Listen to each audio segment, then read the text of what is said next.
Thank you for holding this important hearing.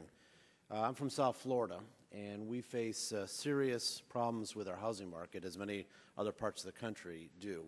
And I think we all understand it's essential for both banks and servicers, as well as the federal government, to implement effective programs to increase loan modification and prevent foreclosures where they can be prevented.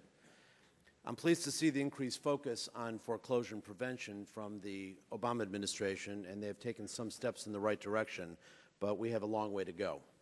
One of the problems with the Home Affordable Modification Program and other initiatives is incomplete paperwork, and we hear this over and over again.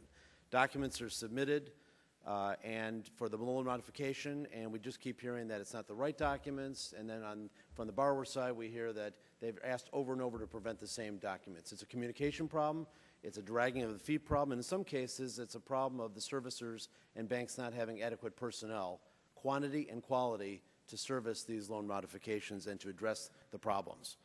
I'm also concerned about the process of short sales, and I appreciate the new Treasury guidelines that have come into play to expedite the closings on short sales. Yet I still have concerns that don't go far enough to address some of the issues complicating the execution of short sales, particularly secondary liens and investor interests, which my attitude is where there's a will, there's a way. I think these are things that can be worked through. Another issue is appraisals. This seems to be a constant issue in terms of working through difficulties in loan modifications because some properties were overvalued on the way up, and because there's very little activity at the ground level right now, appraisals are coming in exceedingly low and not necessarily reflective of the value. Again, I think this is something that's deepening the problem and prolonging the agony. Lastly, I want to point out that in many cases, banks are also sitting on foreclosure proceedings. So they don't have to necessarily write down the asset or take title and step in the shoes of the borrower.